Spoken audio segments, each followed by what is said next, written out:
Crunchyroll and Great news in the same sentence is not something I thought I'd be uttering today or even in the big 2025, especially with the constant controversy that they have gotten themselves into. But I will give credit where credit is due, and I will give them a W when a W is deserved.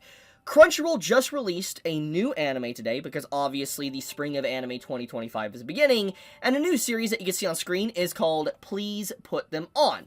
I have talked about the series quite a bit actually on the channel. I have made community posts about it. I made a separate video talking about it when it got announced. I was just in shock that it was getting an anime and how it was going to get very censored. And then I've talked about it on Twitter saying that, this is coming out and it's going to be uncensored.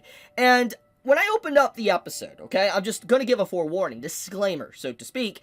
When I opened up the episode, I expected it to just be very heavily censored because obviously it's Crunchyroll. First of all, that was my expectation. And second of all, usually when it comes to uncensored, full uncensored, usually it's released on like High Dive, or it goes unlicensed. But to also extend upon this, Crunchyroll might not have been Funimation, but they have a lot of Funimation practices since they merged together, and this is technically, in theory, in the inner workings, the bowels of Crunchyroll. They are the same studio that dropped, Interspecies Reviewers years ago. So what I'm trying to say is I did not expect them to pick up Please Put Them On and actually not just give us at the first episode on their platform, but the first episode entirely uncensored. And that is why I'm not even clicking on the episode, because YouTube would not like that. That's all I'm going to say. But what I will say is that the first episode was legitimately great. Now, there's going to be complaints that people are going to have with some of the elements at the end with the whole blackmailing and stuff. I think that will definitely lead to a lot of people really not liking the direction of the story. But overall, if you're someone that really just likes fan service or just an ecchi series, you're probably going to fall in love with it. I'm going to be honest with you. It's very, very highly animated, very highly detailed, and there is a lot of wild scenes, to say the very least. But yeah, I'm just going to say, shoutouts to Crunchyroll.